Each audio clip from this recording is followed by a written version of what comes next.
Eric Deters, the Buldog on Real Talk 1160. As always, ready to deliver some radio superbity to you.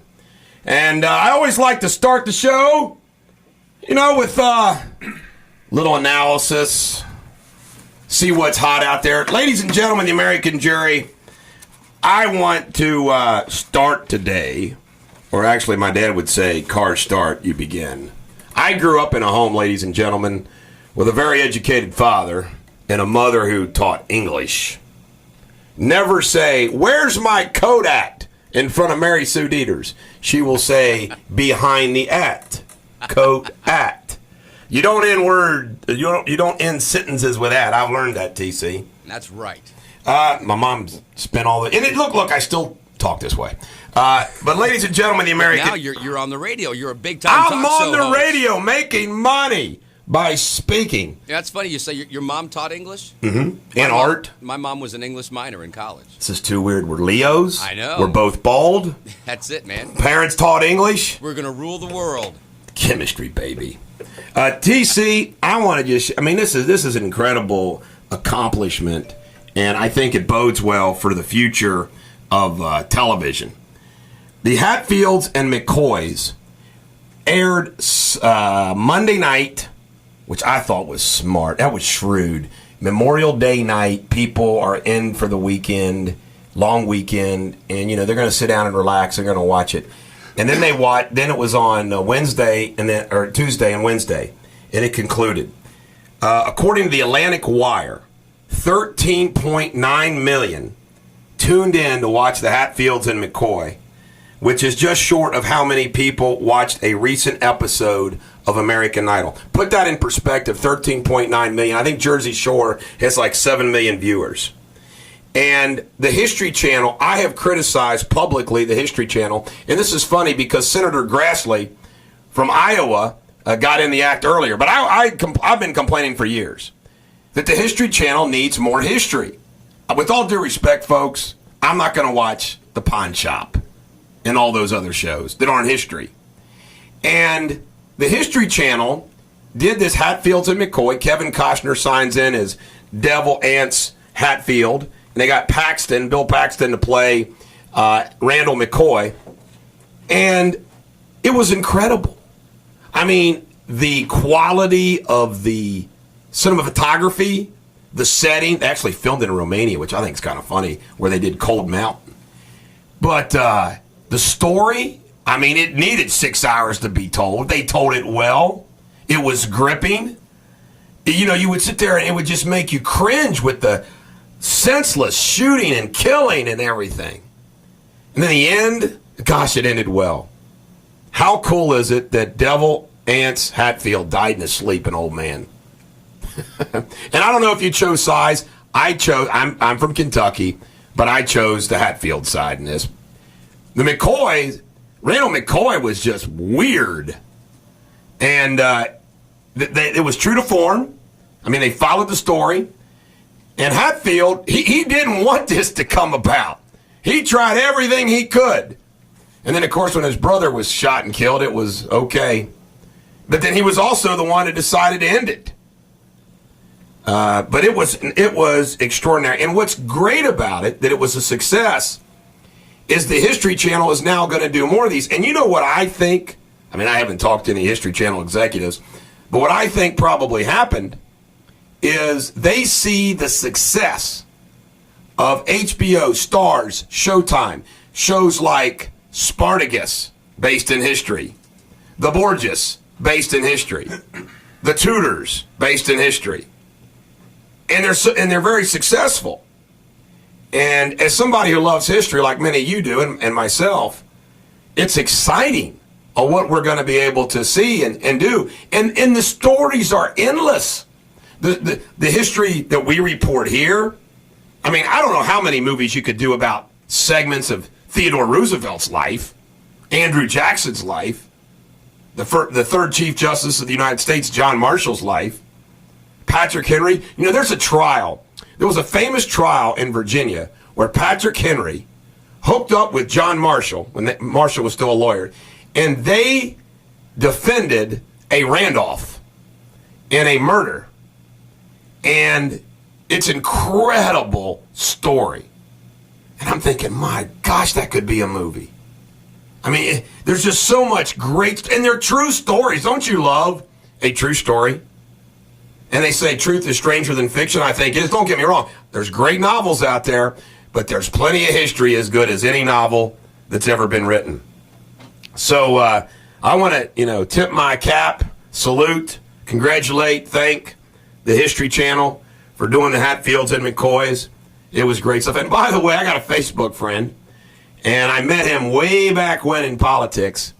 His name is Rick Cronin. He actually dropped the Hatfield name and took on his mother's name, Cronin. To be honest with you, I don't know why he did that. But he is a great, great, great grandson of Anse Hatfield. He was bragging on Facebook. But I hope you guys saw it. And if you didn't, it's going to be out for sale. I'm going to buy it and watch it again. Great drama. It just goes to show you that how some things can get out of hand. And it can happen to any of us, but maybe we can remember the Hatfields and McCoy to avoid it getting out of hand again. Tomorrow we have a couple guests. One at 8:05, I'm going to have in here Steve Markovic, who I like to joke is my favorite Croatian. Used to work with Steve. Steve wrote a book about aerobic house cleaning. So it's going to be a hoot for you ladies and you guys. He's going to tell us how you clean a house and stay in shape. And Steve's a talker, so we're going to have fun. And then 8:35, Dr. Greg Weckenbrock will be on from the Figure Weight Loss Center. And he's a sponsor of the show now. And I am going through the program. And I've lost 8 pounds in a week. I've told him I'm going to lose 30 and 30. Although I didn't work out last night, and that kind of bothers me that I didn't work out. And get this, I'm gonna one of the questions. See, they worry about me like staying on topic, like, hey, guy, talk.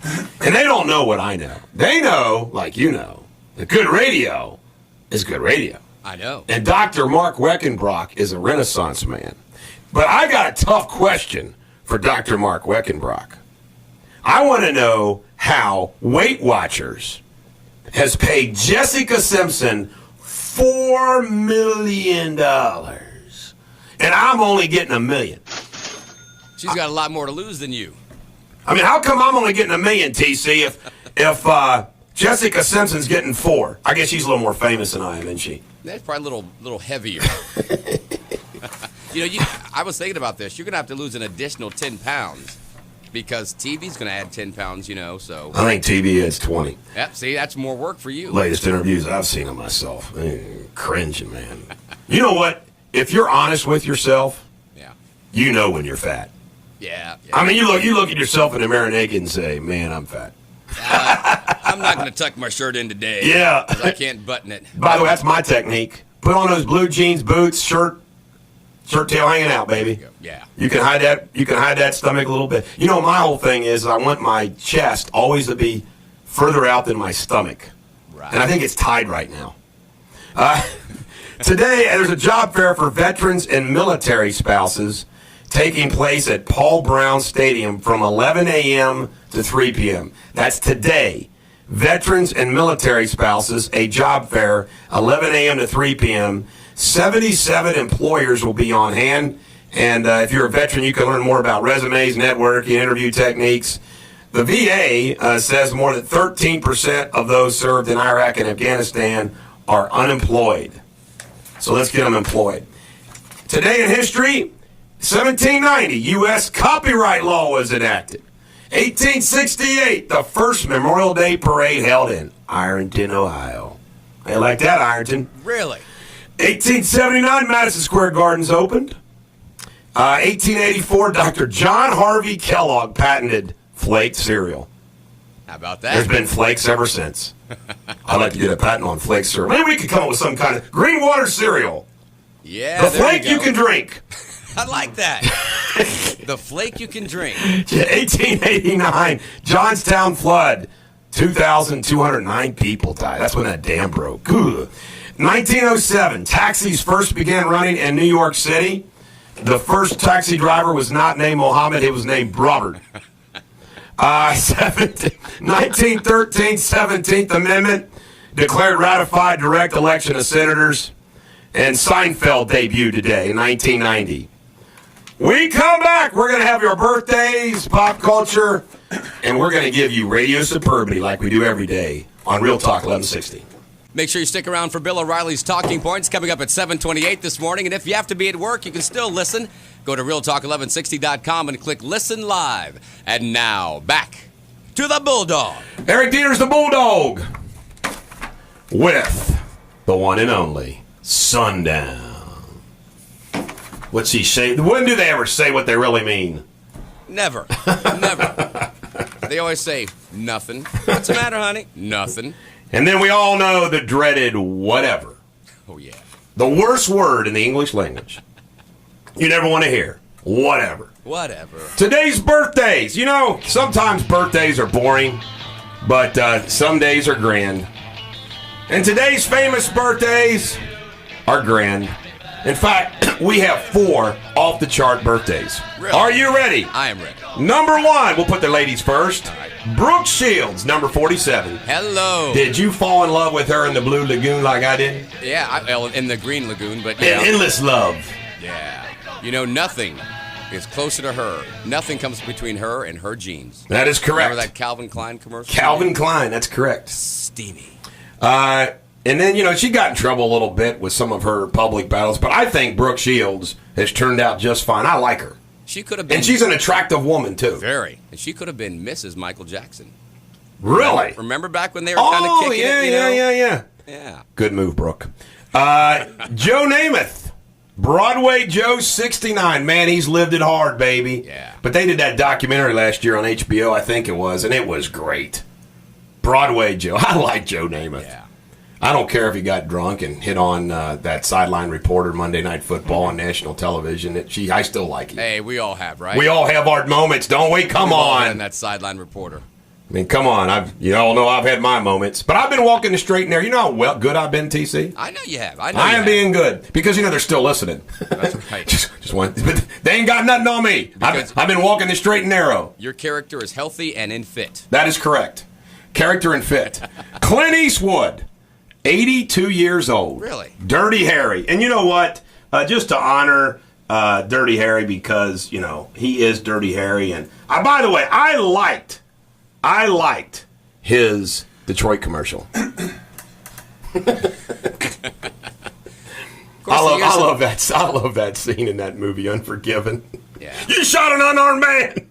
Should have armed himself. The years have been forgiven to Clint, haven't they? Mm-hmm. 82. 82, and he has a younger wife. And then Johnny Paycheck. Really? Also from Ohio. Highland County way, baby. Is that right? Yeah, and Johnny Paycheck, you know, don't take her, she's all I got. I think that's my favorite country music song of all time. Is it really? I mean, I just love that. It's just so funny. I mean, and say it and true all at once. Now, you don't think Johnny Paycheck was trying to imitate Johnny Cash, do you? Maybe. Can you imagine some guy? You have to sit around and you think of your move. He came up pretty good. How about paycheck? Every working man gets a paycheck. I'll be Johnny Paycheck. That's it. But the other like Johnny's my grandson's going to be Johnny Thunder Rock. That's right. It's like a DJ. This is Johnny Thunder Rock. We got to get that guy that says Savage to say Thunder Rock. On a sad note, military deaths. Sergeant Julian C. Chase, 22, of Edgewood, Maryland, lost his life in Afghanistan. He's a Marine casualty. Identified Lance Corporal Stephen Sutton, 24, of Leesburg, Georgia, also died on May 26. God bless him. God bless the Corps, the Navy, the Army, the Air Force, the Guard, the Coast Guard, National Guard, and God bless the United States of America. Forecast. I haven't done this for a while. Today, PM showers. Friday, AM showers. Saturday, partly cloudy. And you know what? My son and my stepson are saying, when's your dad going to bale more hay? When's your dad going to bale more hay? They're anxious to get out there and pick up that hay. Now, this weekend might be a little nicer or more conducive for that. It's going to be a little cooler tomorrow, I think, like in the low 60s. You know, the weather, man, if you're a farmer, you have to pay attention to the weather because you have to figure, here's what happens. You got to have about 4 or 5 days of no rain because you got to cut it on one day and you got to it lays there for a day or two. then you rake it, then you bale it, and you got to get it in. I think 3 or 4 days max. So you got to watch that weather. Yeah. Got to watch that weather. We got some jack wagons today. This is a group, jack wagon. Sex offenders are apparently fighting for their rights to use Facebook. Now, ladies and gentlemen of the American jury, you know what? I am a freedom-loving kind of guy. But I just find it despicable and funny at the same time. Sex offenders would say, we got to arrest you, Facebook. We got to use Facebook. No, they don't. They don't. I have to admit, it scares me a little bit. Sex offenders they shouldn't have rights, period. At least pedophiles. Right. You know what I'm saying? Definitely. I mean, if you got, pedophiles.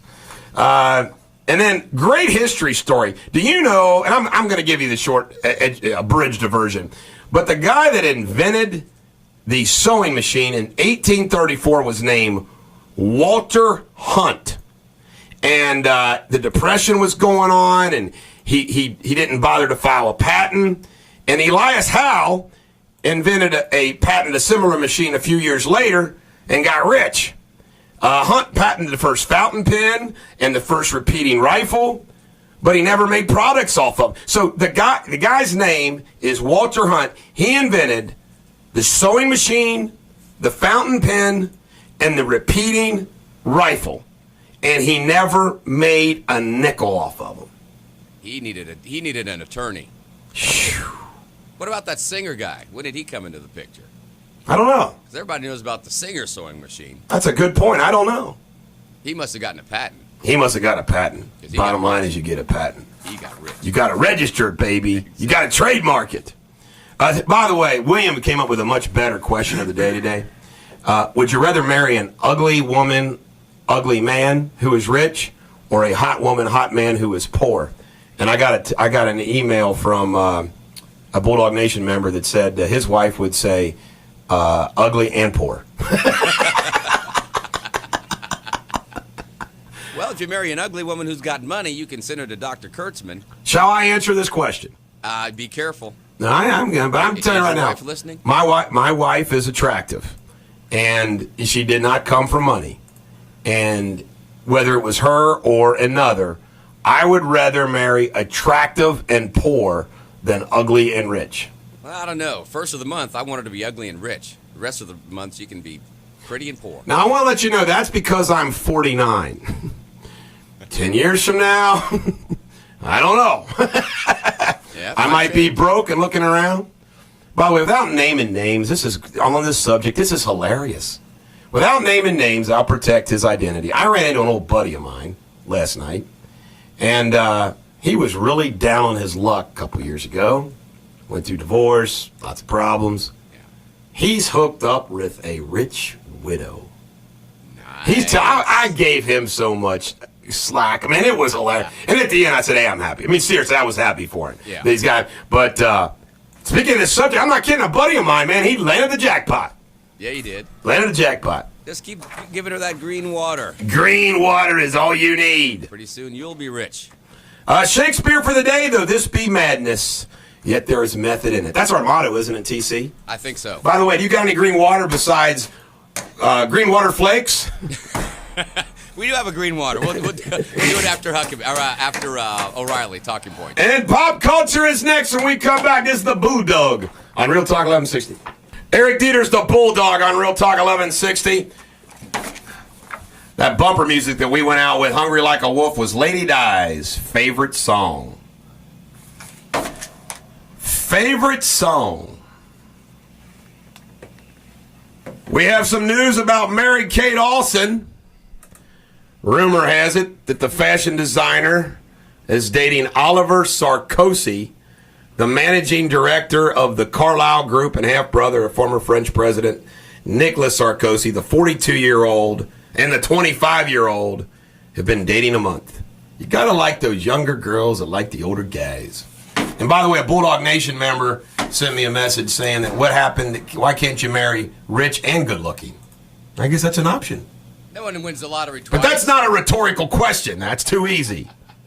Seinfeld has reportedly turned down $100 million to film one more season of Seinfeld. How do you like that? One more season.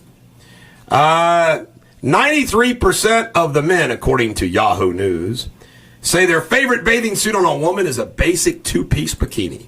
Well, that's a real shocker. The basic bikini. Get this, man. This is incredible. Applethorpe Hall, an idyllic British manor with 48 homes. The market price is $3,882,500. And you say, well, Buldog, that happens all the time. What's the catch? Here's the catch. The place doesn't have a bathroom. What? Can you imagine buying a $3.8 million manor house and it doesn't have a John? Do you have an outhouse? I don't know. It must. Or just a hole in the You know what? If you can afford $3.8 million, I think you can afford to put in a toilet. Yeah. The throne. At the very least, a porta potty. Guess who is the most sought-after TV interview these days? Let's see. From the world of pop culture. Let's see. Rule out Michael Jackson. It's a new massage term. Oh my God. Oh my God. No, my God. It's called John Travolta. Oh my God, no. Forevermore, we're going to know what the Travolta move. They're going to teach that in massage schools.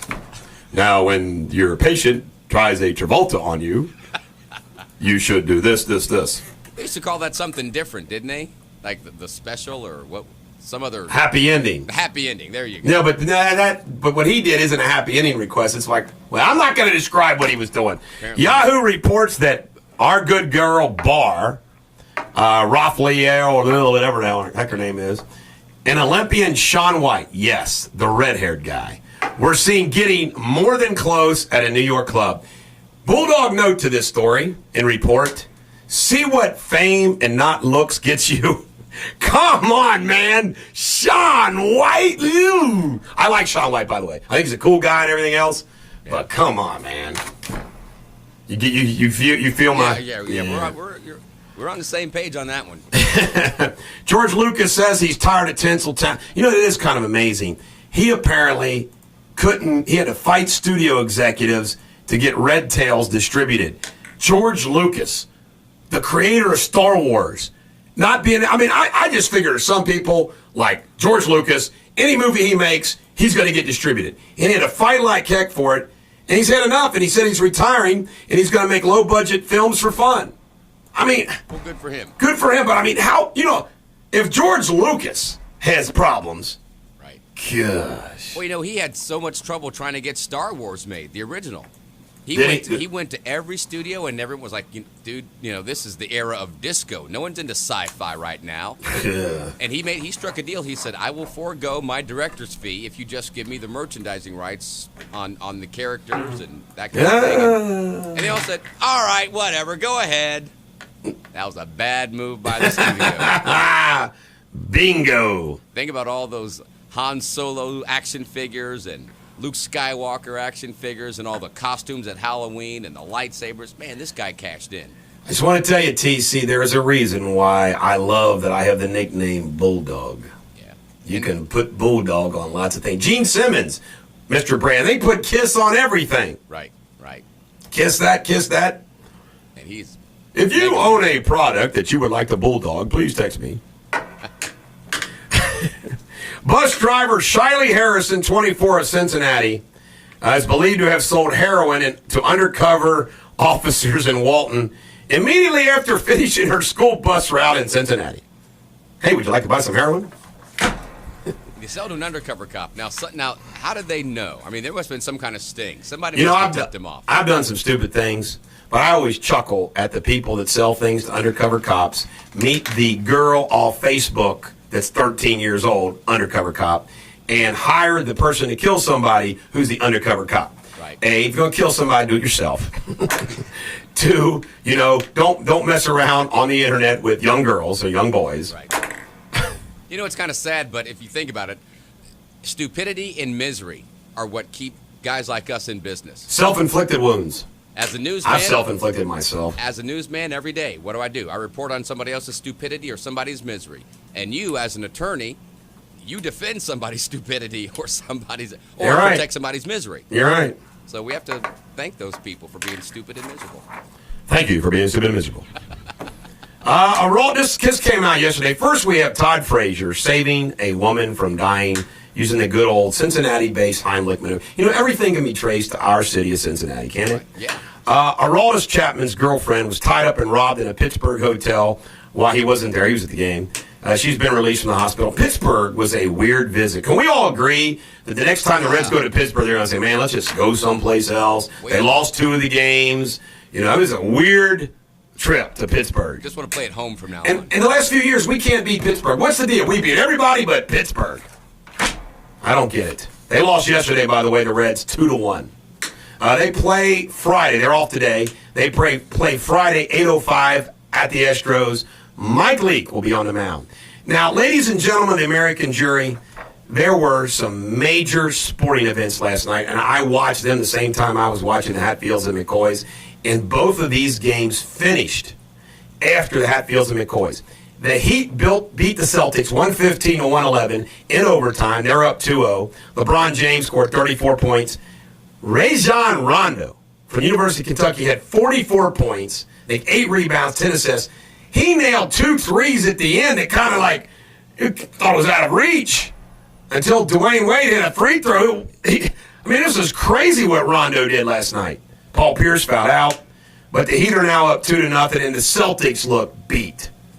They kind of like put it all on the floor to win that game, and they're going to go back to Boston. We'll see if they got any energy left.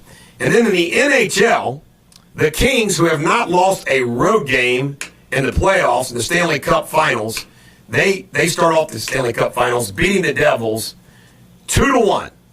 And it was in overtime. And by the way, the Kings were an 8th seed. They've only lost once in the playoffs.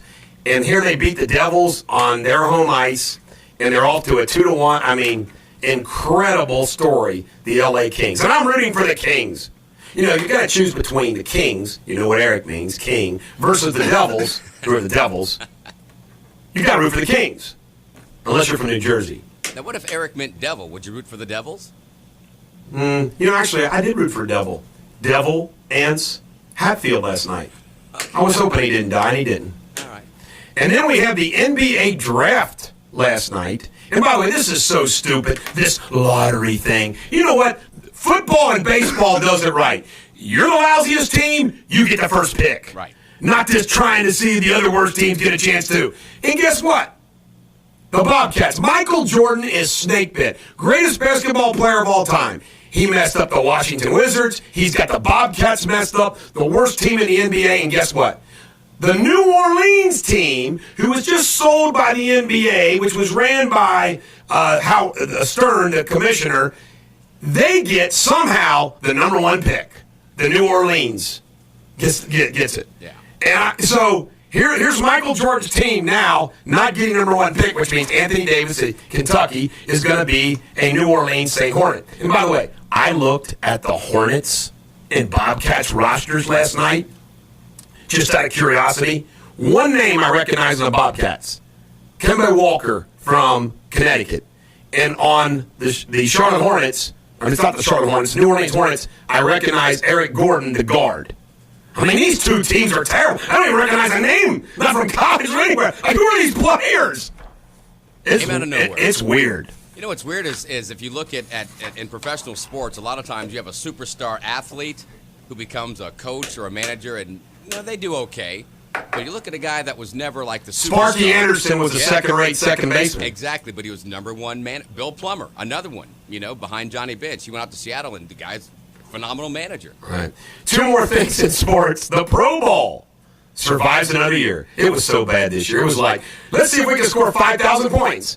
January 27, 2013, and Terrell Owens says the team breached the contract by firing him. He's considering a lawsuit. But the lawsuits, when we come back, I have a fascinating news item for you about the tomato, the Buldog on Real Talk 1160. Now let's get back live to the Buldog. Eric Deters, the Buldog on Real Talk 1160. Today, all across of America, you can check out Facebook. You can check your email.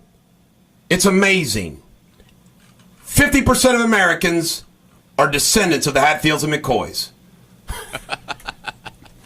Everybody's claiming the Hatfields and the McCoys. Well, now, yeah, sure. They're famous now. We all want to be a part of that. There's a story that's just coming out being reported about some monks. I don't know where they are. I just got the summary of the story.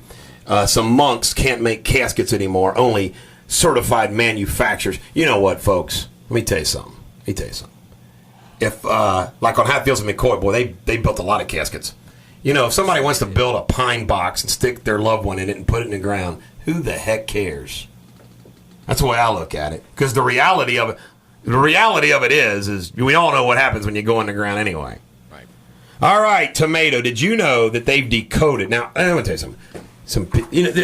There's some jackwagons sitting around saying, hey, man, let's decode the tomato. Okay, and we all know that the tomato is actually a fruit and not a vegetable. We've learned that, right? And I like because, and this is amazing. I love tomatoes, except I hate tomato soup. Go figure.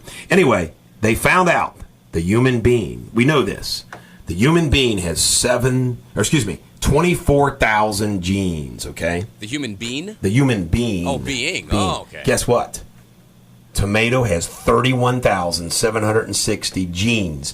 7,000 more genes than the human being. The tomato is the most complicated, complex thing you're going to eat today. Well, enjoy that tomato. And here's another great one, man. Lots of good science for you. Science that you need to know at the water cooler. Yeah. Israeli scientists have cultivated a cannabis plant that doesn't get people stoned, and it may help medically. What's the point? What good is it if you don't get stoned? Well, I never inhaled. I didn't like it. We have a Freedom Medal of Honor winner that says everyone must get stoned, not smoke for medical purposes. That's a Florence Freedom Medal of Honor. And our the Virgin Records guy, you know, Captain Virgin, Galactic. They call it Virgin Galactic. How awesome is that? Virgin Airlines, Virgin Records, Virgin Galactic. See, he gets it too. Branson gets it. I'm telling you, I'm going to bulldog everything. We're going to bulldog. If they got Bulldog Galactic, Chuck, be thinking about a name for Bulldog Space Travel. Engineers and scientists in several states are experimenting with rubber, asphalt, and gravel in a search to make roads less noisy. Is the street in front of your house too noisy? Come on! You know what I hear rumors? I hear rumors that they could make roads last a lot longer. I mean, the Romans, the Appian Way, thousands of years. Our roads need to be repaved every year. Our roads need to be repaved right now. Bulldog asphalt. It'll be a more hardier asphalt.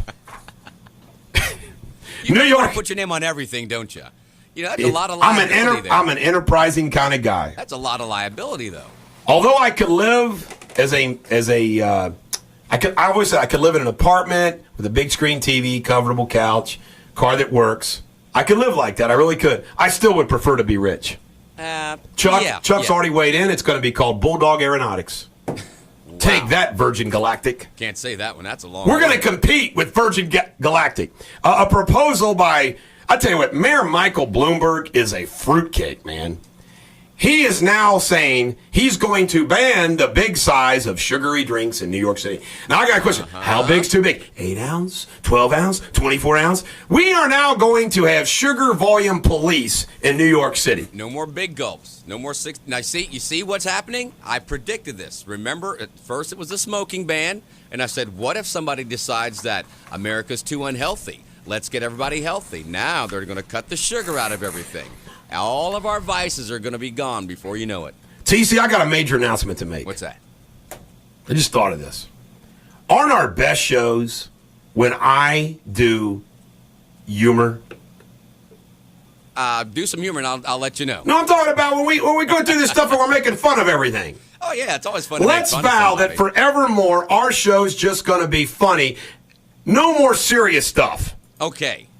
Oh, except green water. That's very serious. Yeah, green water will stay serious. If you drink it, that'll be serious. Now, this had to be done by a group of fat people, really fat people, by analyzing data from 6 rigorous exercise studies involving 1,687 people. A group has found that about 10% actually got worse on at least one measure related to heart disease: blood pressure, levels of insulin, HDL cholesterol, or triglycerides. About 7% got worse on at least two measures, and they don't know why. Ladies and gentlemen of the American jury, this is a fat people study to basically tell, if you want exercise, that exercise is bad for you. I'm not going to exercise anymore because it could hurt my heart. Yeah. A bunch of fat people put that survey together. And this is kind of scary. The United Kingdom, that's Britain, England for short. Gonorrhea is the second most common bacterial STI in UK, is becoming increasingly resistant to antibiotic treatment. I thought that was Africa, gonorrhea. Well, if you... Oh, that's Ghana. Oh, Ghana. That's different. Aren't there people that live in Ghana called gonorrheans? I suppose. I think that would move. Apparently, U.S. and South Korean special forces have been parachuting into North Korea to gather intelligence. Ooh. Because they couldn't find intelligence. Undercover ops, baby. It's not in North Dakota, so they'd have to go to North Korea. And how about this? Greg Rubar, a waiter in Houston, has been getting to and from his job using taxis after his car was flooded by a thunderstorm. But on a recent trip, an anonymous couple at the restaurant gave him $5,000 to buy a new car. Nice.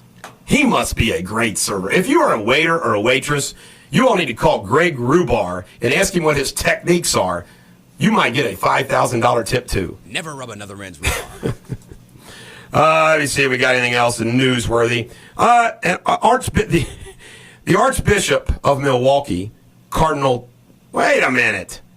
As the Archbishop of Milwaukee, Cardinal Timothy M. Dolan of New York authorized payments as much as $20,000 to persuade sexually abusive priests to agree to dismissal. So, good for him, man. Hey, we got to dismiss these cases. Well, wait a minute. $20,000? Yes. $20,000? He gave it to the priests.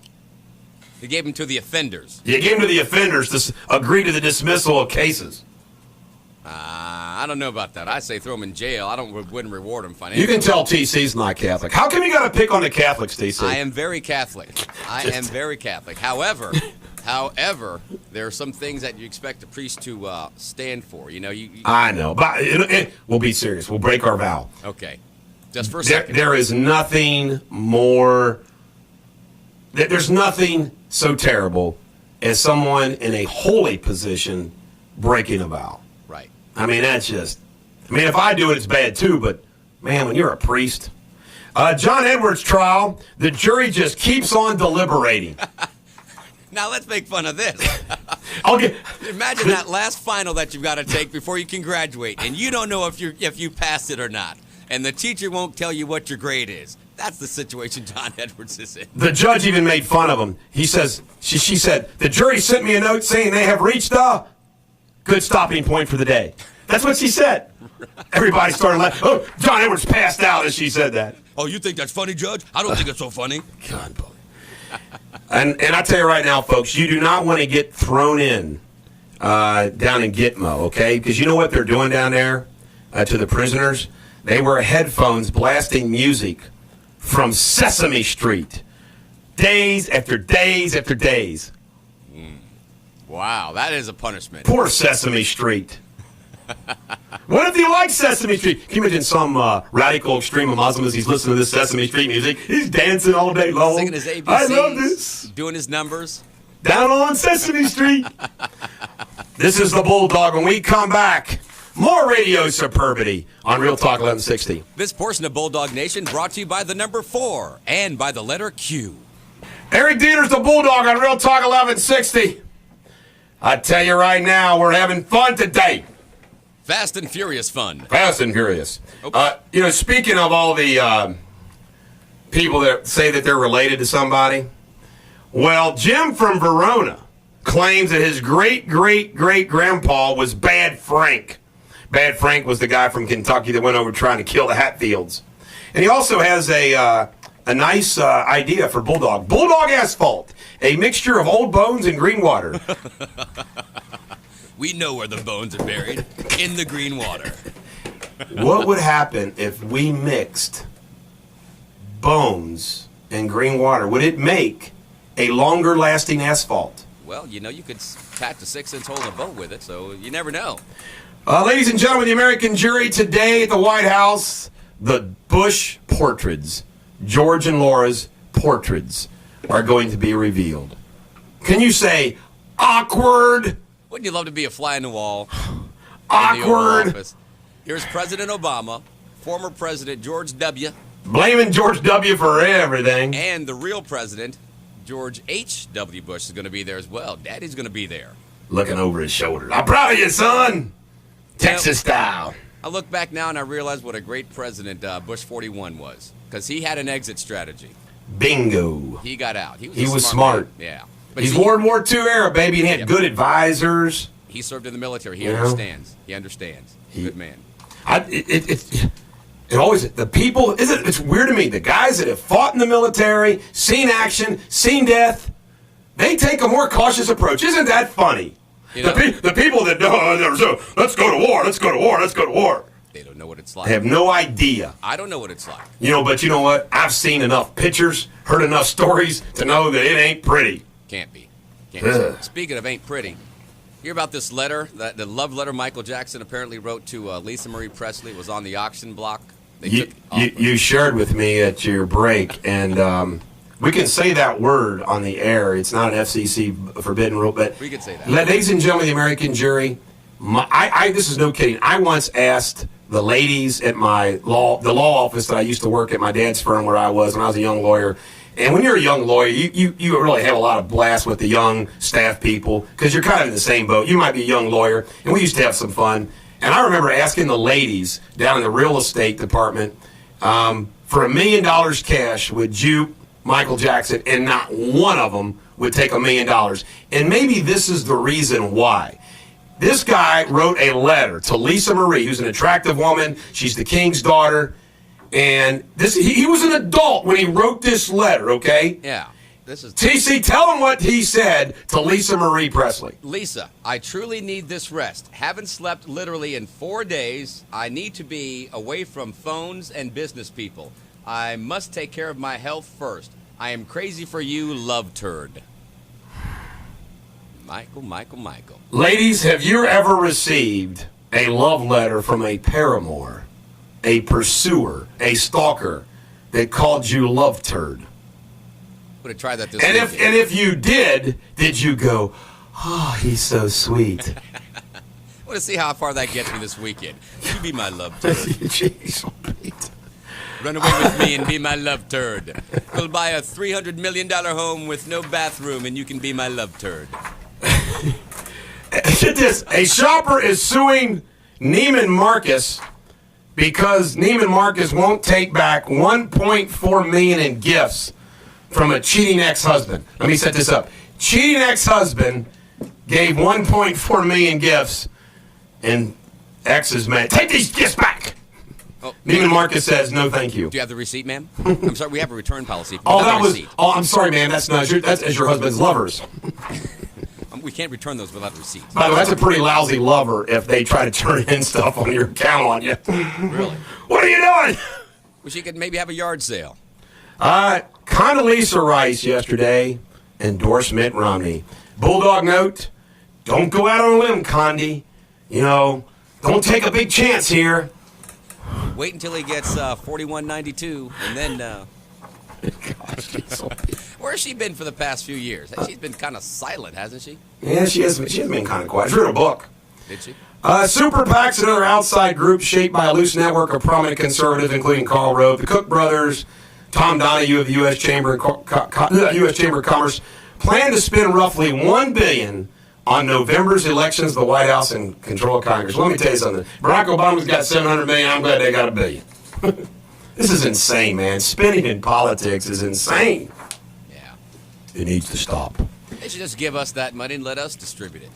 In a big blow to Barack Obama, as reported by the L.A. Times, Artur Davis, he's an African-American, one of President Obama's earliest supporters, and a former co-chairman for his presidential campaign, announced Tuesday he's leaving the Democratic Party, becoming a Republican. And I heard the interview. He just basically said, man, he thought Obama was going to go in there and do all. He's just big disappointment. And ladies and gentlemen of the American jury, I asked this question long ago. Other people close to me have asked it. And this is just a great question that I'd like to share with you. If you know somebody, you can call 513-579-1160. I still don't know anyone who did not vote for Obama. In other words, 2008, they voted for McCain. And this year, they're going to vote for Obama. You know what I mean? I mean, nobody that I know is going to vote for Obama now that didn't before. In other words, all of his support's going the other direction. They're all going the other direction.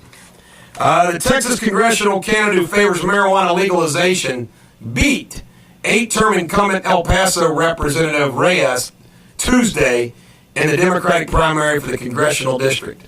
There you go. Legalize that pot. This is weird. Barack Obama called Romney after Romney clinched the GOP nomination. Romney says he wished the presidential family well in a brief yet cordial call.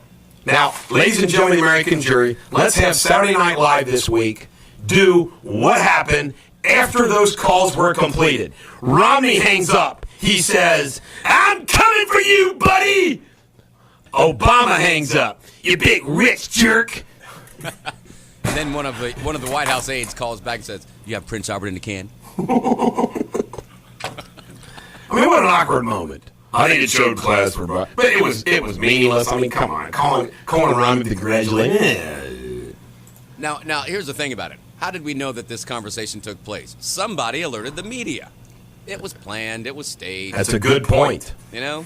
One of the most important elections going on, and I think it happens on Tuesday.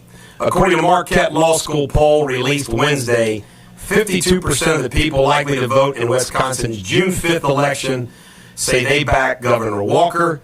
45% say they support Milwaukee Mayor Tom Barrett, the Democratic challenger. I'm going to tell you something, folks.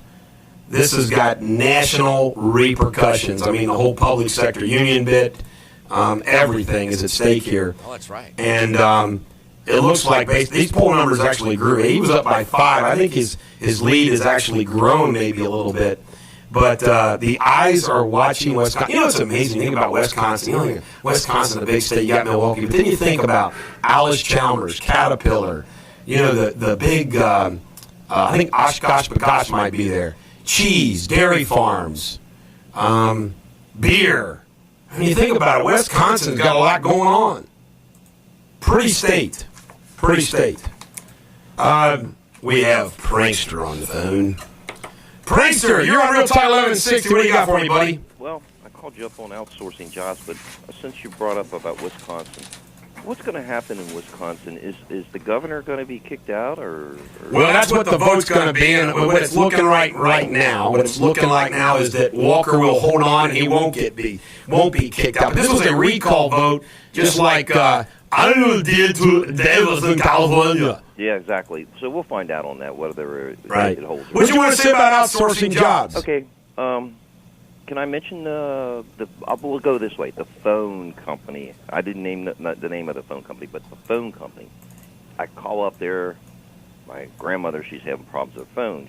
Somebody calls and she gets a text to a landline, $1.50 per charge. You know, and you can't hang up on them because you can't hang up on them. It's automated or something. Mm-hmm. So I called the phone company, which I didn't name the name of it, but we know who it is. Right. And you get somebody in the Philippines. And I made about 6 calls and still haven't got it straightened out for her. But you know what the person's name is? John and Michelle. The same people. They're using the same name. So how many Johns is there works there? How many Michelles? Well, that's the name we give. I said, well, why don't you give your real name? Well, you Americans couldn't pronounce my name. I said I couldn't pronounce Habib or Sambaloga. And I find out that they give them a script. Well, you know what? As long as you can understand them. On Real Talk 1160. 8:19 at Real Talk 1160. We are 11 minutes away from Mike Huckabee and the Huckabee Report coming up at 8:30 on Real Talk 1160. And now, let's get back to the Bulldog. Eric Deters, the Bulldog on Real Talk 1160. We got Greenwater coming up. We got Feel Good coming up. And we may need both after we talk to Glenn. Good morning, Glenn. Good morning, Eric. What's going on? What do you have for us today, Glenn? Well, you asked about people who voted for Barack Obama in 2008 and if they're going to vote for him this time. I actually know plenty of people that are going to vote for Barack Obama this time. No, what I was talking about is people that did not vote for Barack Obama in 2008 that are going to vote for him now. In other words, somebody that was a McCain supporter, didn't like Barack Obama in 2008, and that he's done such a great job that they have decided, hey, I'm voting for Barack Obama this time. I didn't. I have not heard any famous person, nobody that I know, nobody's emailed me, nobody's texted me. I've not heard of one person who voted for McCain, did not vote for Obama in 2008, that has voted. You voted for him in 2008. You're going to vote for him again. There's Right. plenty of people like that. Do you know anybody that has became an Obama lover after becoming an Obama hater? No, but I don't know anybody that became a Romney lover after becoming an Obama hater. I put it this way. I don't know anybody that's going to possibly vote for Mitt Romney, especially after what he did yesterday and is hanging around with that birther bigot, Donald Trump. And like I've told you this before, Eric, I don't think the GOP understands how much they're damaging their brand. And I don't honestly think they pay attention to the latest census out there, but they're headed for a demographical meltdown if they continue to go down this path. I mean, they've done it for the last 40 years, and they've only egged it on by playing the whole birther card and the hidden race card and the Barack Hussein Obama card. I don't understand what the GOP is doing. I told you this before. The GOP is less popular now than they were during the 60s among minority groups. That's how bad it has gotten for this party. Donald Trump. It can't be controlled. Donald Trump's going to be Donald Trump, just like Louis Farrakhan, Jeremiah you don't Wright. see Barack and the reality Obama. is, No, you don't see the two Barack people running for office, No, the two people Eric, running for that's not office even an is Mitt equivalent. Romney and Barack Obama. It's going to be the economy, the economy, the economy. The fact that Donald Trump wants to talk about the birther thing isn't going to hurt Mitt Romney. How can it not hurt Mitt Romney? Because Donald Trump's not running. Because self-respecting people would say, why would you align yourself up with someone who would question The same way Barack Obama would take $1 million from Bill Maher. Bill Maher is not the same thing as Donald Trump. He's not. Bill Maher gave hold on, no, what you just said is factually incorrect. Bill Maher gave to a super PAC. Okay. Bill Maher, women. A distinction without a difference. We like to say in the law. Well, no, a distinction without a difference. No, actually, there is a difference, Eric. And if you want to quote somebody, quote Ronald Reagan, where he said the facts are stubborn. I mean, you just can't. That was John Adams at the Boston Massacre trial. Actually, it was Ronald Reagan. No, it wasn't. John Adams said that Ronald Reagan is famously quoted for saying the facts are a stubborn thing. He said at the Boston Massacre trial. Look it up, buddy. Reagan was quoting Adams. Still a good quote. Facts are stubborn. I use it all the time at trials. Did you catch earlier this, and I can't remember who it was, on America's Morning News, they were talking to someone about Mitt Romney, appearing with the Donald and the whole birther thing, and think that's not a good idea for Mitt Romney. He should separate himself because Donald Trump doesn't really care about America. Donald Trump cares about Donald Trump, and sometime in the fall, Donald Trump will show up like herpes on picture day. Yeah. Here's what I think about Donald Trump. Donald Trump does love America because America's been good to him, and Donald Trump is a very effective self-promoter. Yes, but he cares about Donald Trump. But he cares about Donald Trump. But I think he cares about America, too, because America's been good to him. I would not say he doesn't care about America, but there's no question he cares about Donald Trump. For example, his whole presidential bid was a way to get publicity for him. Right. And let me tell you something about Donald Trump. I admire some of the things, and some things I don't admire. But I'm going to say one thing that if Donald Trump, I sit down with dinner with him, I'd be polite and everything else. And this is the question that I would like to ask Donald Trump. Because Donald Trump's harsh on others. And he's harsh on, although he's good to his friends. Donald Trump's very loyal to his friends. Mm-hmm. But he's harsh on others, like when he fires people in his boardroom. I'd like to ask Donald Trump. Donald Trump, when at the, and I think it was the CNN, not the CNN, but it was the Correspondents' Dinner last year, is when Obama just nailed Trump. Just nailed him with joke after joke. And Trump was in there, He wasn't smiling. He wasn't happy. He left. That following week, he drops out of the race. Yeah. Bottom line is, Donald Trump couldn't take it. Right. And if he couldn't take it from... He couldn't take it. And, and then, by the way, I understand that. That's why people don't run for office. But Donald Trump goes around acting like a tough guy. Yeah. Donald, you saw the writing on the wall, what you were going to have to endure, and you said, hey, I don't want to do that. So I lost, Donald Trump isn't such a tough guy. Right. He's not that He's thick of skin. He's a pretty thin-skinned guy. And think about it. If he were to actually put his hat in the ring like Herman Cain, and the media went after him like they went after Herman Cain, as much as we hated that, oh my gosh, who knows what would come out of the woodwork? He couldn't handle that, I don't think. And by the way, I know the feeling, because when I ran for public office once, I got mad too. Yeah. And I'm finished with getting mad because, let's face it, I've had a temper, and I'm anger management, baby. Anyway, bottom line is this. If you're sitting at that dinner, the correspondence dinner, here's what you've got to do. Right. They tell jokes about you. You laugh with them. Huh? Barack did. Barack sat up on that stage. They're zipping. When Kimmel hit him with some of those zingers, Barack goes, hope and change. Isn't that funny? Right. You have to sit there and act like, just laugh with them. It's all in good fun. And you know what? I'm going to tell you right now, when you do that, you get respect from both sides of the aisle. You're right. They're just laughing. Right. Now, by the way, it's hard to follow my own advice, I'm telling you. But that's what you have to do. And Trump couldn't handle it. Yeah. You got to learn to laugh at yourself, just like Rudyard Kipling said in If. All right, do we got room for the green water bit? I think Let's save the green water commercial for the next segment. You want to save green water? Yeah. All right. No, we won't save green water. Go ahead for green water. Green water? Here we go. This is some guy with a microphone Love you, reminding man. you the next time you buy some great tasting, slimy living green water, be sure to warn 2 friends about it. And they'll warn 2 friends, and so on, and so on, and so on, and so on. Great tasting, slimy living green water. Available at Queen Kid. That's awesome. Now back to the Bulldog. By the way, TC, in my pile of work at home, I'm going to do some things that aren't lawyer related, and I got to get our stock certificates. And it's not lawyer related because it's for myself. That's right. It's personal. But we got to get our green water stock certificates on the wall. As soon as we get those up, we're going to get the T-shirts out. Get the T-shirts. We're going to have a blast with green water. Now the problem with the T-shirts, so if you spill green water on the T-shirt, it will disintegrate. By the way, Molly Dempsey, do we got a new T-shirt company? I thought we did. Do we really? Yeah. Wow. Or somebody to help us with our T-shirts. Oh, okay, gotcha. We didn't buy a T-shirt company. No, we didn't. Dip into the profits. A liberal group says it's collected more than 19,000 emails requesting Arizona officials to confirm Mitt Romney is not a unicorn. What?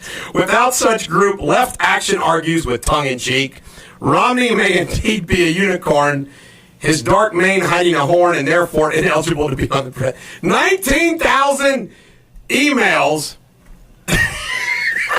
That's funny. Is Mitt Romney a unicorn? Really? Now They're making fun of the birther thing.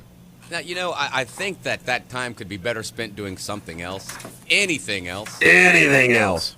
Molly says yes. We got to get some green water T-shirts, Molly. Yes. Let TC and I approve the design. And then we'll give them away as parting gifts for our game show. Yes. Vinny, baby. Vinny's excited, by the way. Vinny the Weasel. Yeah. We've been feeding him in his cage. Yeah, we've been feeding him. He's excited. He is excited. He's very excited. This is his first big break. This will be it. Yeah. He's never endorsed the product or anything else, and Vinny the Weasel, and he likes his clothes. We have, because he messes himself, we have to have like 5 different, or not 5 different, we have to have 5, what am I looking for? Suits? 5 suits, yeah, we got 5 different suits. Pinstripe suits. Stop messing yourself, Vinny. Yeah. We come back. More Radio Superbity on Real Talk 1160. Eric Deters, the Bulldog on Real Talk 1160. We should raise a lot of hell. Raising a little hell in the confines of lawyer ethics. Yes. Just a little. In the ethical department. By new policy, when in doubt, leave it out. And I've been practicing that. I caught myself, for example, there was a local decision that I disagreed with, and I was just going to say I disagree with it. I didn't even say that. Really? Yep. They like that. You are a kinder, gentler bulldog. The kinder, don't worry, folks. I'm still the bulldog. I can still growl. That's right. But I'm just not going to be an angry bulldog. Gonna walk softly, but carry a big stick. I think, if I am not mistaken, how do you know me? Some of these words I have a hard time pronouncing. Is it called aspartame? Aspartame? Aspartame? Aspartame? Is that how you pronounce it? Sounds NutraSweet? Oh, aspartame. Aspartame? Now, if I'm not mistaken, and I just want to qualify what I'm about ready to say, if it's not in there, I apologize. But I think this is in 5-Hour Energy. Okay. I think it is, okay? I could be wrong. And if this isn't what's in 5-Hour Energy, there's something else, and they don't disclose how much is in it. Because I had a nurse check it out for me one day. Yeah. And she said, the only thing about 5-Hour Energy drink is they don't tell you how much of that is in there. And if it's not, then I apologize, 5-Hour Energy drink. But anyway, since 1965, the safety issues and lawsuits persist against aspartame, NutraSweet. Just a few ailments linked to use include headache, dizziness, weight gain, depression, fatigue, insomnia, heart and breathing problems, seizures, and death. Researchers say that diabetes, neurological conditions, and more may be triggered or worsened by it. When Desert Storm troops were treated to large amounts of these beverages, many returned home with disorders similar to formaldehyde poisoning. Ooh, that's the stuff that we use in biology. I'm going to check that. If anybody knows out there, text me what it is in 5-Hour Energy drink, and I don't know if it's that or not. I got a great email from a Buldog Nation member, Tim. To answer your question on staying hot or cool, I would prefer to try to stay cool. For some people, they can always put on more clothes on to be warmer. There's only so much clothes they should remove before they become unbearable. In quotation marks spelled B-A-R-E. Ah, the play on words, the word play. And congratulations, his oldest starts college in the fall at Union College in Barberville near Corbin, where he's going to play soccer. Union College is home of the Bulldogs. All right, then. We'll take that. That was from Buldog Nation member Tim. Well, Tim, you are more than welcome to call us anytime you like at 513-579-1160. And Tim, you get Oracle status. Yes. By the way, folks, I love the Texas, but don't be bashful to call. Some of you guys are funny, like Bob and Jim. You all need to call and share your pithy comments with the listeners. Those guys are very witty. I have a good buddy, Buldog Nation member Ken. He's a good guy. He and his wife are good guys. He's a good guy. He's a good gal. Right. Sorry, Ken. And his wife's very attractive. Okay. Sorry about that slip. She's a female. She's a female. Asked me to announce this. Dave Hickey, class of 1965 from Holy Cross High School, passed away this past Monday in his Crestview Hills home. Dave was the leading scorer and first-team all-tournament team in the Kentucky Sweet 16 basketball tournament when he played. Didn't know that. He led his team to a runner-up finish, and he was voted one of the best high school players in greater Cincinnati history by the Cincinnati Enquirer, along with Troy McKinley, Willie Cunningham. He says Dave was one of the good guys. He leaves behind a wife and 3 daughters. Rest in peace, Dave. He doesn't tell me why. I assume it was cancer. If it was, we all know cancer sucks. Yeah. Let's celebrate his life. Absolutely. What a great basketball player. Yeah, really. And was one of the good guys. Just like TC, one of the good guys. Thank you. Also, just one final little promotional thing that I was asked to do. See how Buldog Nation, we are so friendly to our nation members. I've been asked to promote the national champion dance team from Simon Kenton High School. If you want to sponsor, and I'll put this on my blog very soon, CarterLace3@gmail.com. Carter, like, let's get Carter. Jimmy Carter. Lace, like pretty lace. Yes. CarterLace, the number 3@gmail.com. CarterLace3@gmail.com. If you live out in Independence and you want to support your Simon Kenton dance team, there you go. Steve Jarnicki will donate $10,000. You got to give that money to. You got to give that money to Florence Freedom. Maybe get some more pitching coaches there. They TC one last night. TC, do you have a feel-good song for our people? We have a feel-good song today, and this one is from our good friend John Oslika at Window World. The best windows, the best value. We love you, John Oslika. He said he works out to this song. He loves this song. And I said, John, we'll play this song for you Thursday morning. The Gap Band, You Dropped the Bomb on Me. You on dropped a Afghanistan. bomb on me. On Ahmadinejad. The bomb could be such a good metaphor. Yes. Ooh. Oh, man. He's singing it. The Gap Band. One hit wonder? Yeah, they had a few hits. They had a couple of really good albums. This is for John.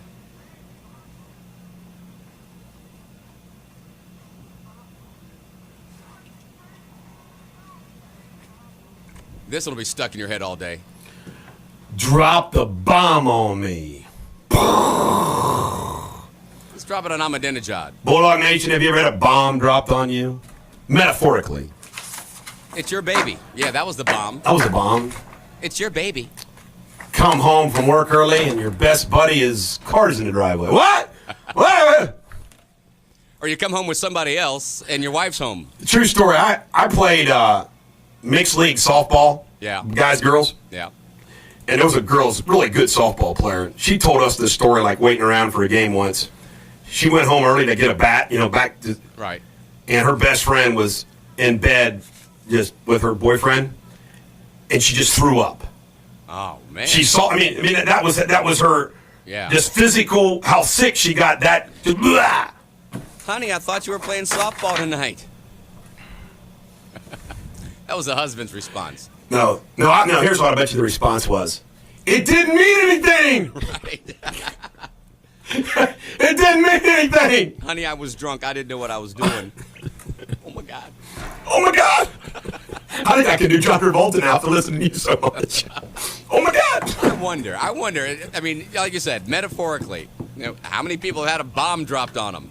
There's some veterans that have had Oh, yeah, that's true. those IEDs, I hate those things, too. improvised explosive device. Why do they call it improvised explosive device? It's a bomb. Yeah, because they just make them up on the spot. They take whatever they have and just it's like MacGyver. MacGyver. Did you say MacGuber or whatever? MacGruber that they did that show, that spoof on MacGyver? It was pretty funny. I've got a chewing gum wrapper here and a pair of tweezers. I can make a bomb. A bomb, baby. This bomb. Got some economic news. Here comes a bomb. At the Hyundai plant in Montgomery, Alabama, more than 20,000. Ladies and gentlemen of the American jury, if you think the economy is rebounding, here you go. And let me just say something else. This is reflective that there's a lot of unemployed Americans that do want to work. And I got to give it up to you. 20,000 people have applied for one of the 877 job openings. Man. 20,000 for 20 people for each opening. It's incredible. Now, why is that? Now, I'm sure some of these people have other jobs that they're wanting to apply to, but still, that's incredible. And it's probably not the job not their chosen profession, but it's a job. It's a paying job, and it's probably better money than what they're doing right now. You know those three little goofy Pep Boy guys? Yeah. Bottleheads, Yes. And I assume that those are like models of the three guys that founded the company. I just assume. Yeah. That's probably what they look like. Shares of Pep Boys, Manny, Mo, and Jack. Don't ask me. The Pep Boys must be Manny, Mo, and Jack. Hey, Mo. Sank 20% after Gore's Group walked away from an $804 million buyout deal for the auto shop chain. Sagging profits undermined the proposal. Oh, man, Pep Boys like, man, we almost got rid of this thing. We almost unloaded it, got we're stuck with it, and going down 20%. Oh, man. There is nothing worse than when you can taste the deal and it falls apart. Like a settlement, you think you got a case settled, and it doesn't. Ugh. And it falls through. In a situation like you have a deal you're going to sell, and it falls through. I mean, you got the money already spent, man. You can taste it. Right. And it falls through. You got your bags packed. You're headed for the Bahamas. It hurts. Yeah. Amid widespread unemployment, one of the job seekers' biggest complaints is the use of software to screen applicants. Software screen applicants. Those hot, sexy pictures on Facebook, some places it might get you the job, and some maybe it won't. There's legislation introduced in Ohio about Facebook, about employers asking for your passwords and that to get in your Facebook account. Man, give me a break. Yeah, I know. The Bulldog on Real Talk 1160. And now, let's get back to the Bulldog. Eric Deters, the Bulldog on Real Talk 1160. You know, I've had this written down the last 2 days on my piece of paper. Eton Patz, the little boy that was kidnapped and killed up in New York City. Yeah. And you think about the parents letting him walk for the first time to go to the school, the bus, and he just walked out of his house and he goes down the street, across the street, and he's taken, it was lured in by a soft drink. The confessor says he lured him in with a soft drink and then he choked him to death. Didn't sexually molest him or anything, just choked him to death and then put him in a bag and left him with garbage. And I saw an old interview. They haven't done any recent interviews of his parents. And what nice people. And this guy's saying, he was the perfect boy. Mom said he's the perfect boy. He was a ball player. He was smart. He was considerate with others. And he was the first boy on milk cartons and everything else. And then, this guy's apparently tried to confess in the past. The police interviewed other people at the store where this guy worked, but didn't interview him way back when, which I think is weird. And that family never moved because they thought, well, they wanted him to be able to find them if he ever came home, if he remembered where he was from. Wow. So they've lived in the same place all these years. And, man, it is just a tragic, tragic story.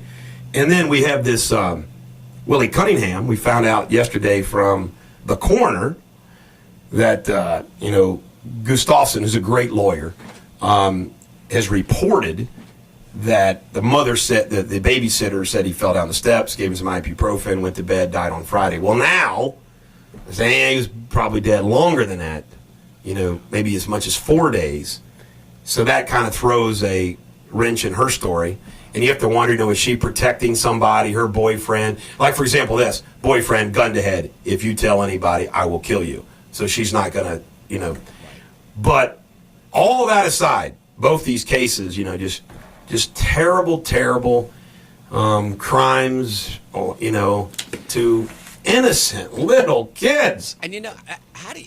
You're right. I mean, that we all agree that's the most horrible thing that could happen to the child as well as the parents. But if you're the girlfriend and you're threatened by this guy, and assuming that this guy had something to do with it, I mean, how do you react to that? I mean, that this kid died because of something that this guy might have done. What do you do? Do you go, Call me naive, but if I was ever in that situation, or if any of the Bulldog Nation members are in that situation, what you got to do, folks, is you go to the authorities. Yeah. And I know it's tough to trust them, but you got to go to the authorities and you tell them the truth, and then you say, all right, what are you going to do to protect me? And even if they lock you up to protect you, right? In a whatever, you just got to, go to family out of town, disappear. I mean, you just got to, but you can't hold that in. But you got to think, any parent, it's going to kill your conscience. Anyone with children would have to go to the police, would want to go to the police, right? And tell and be honest, right? I would, as hard as it would be.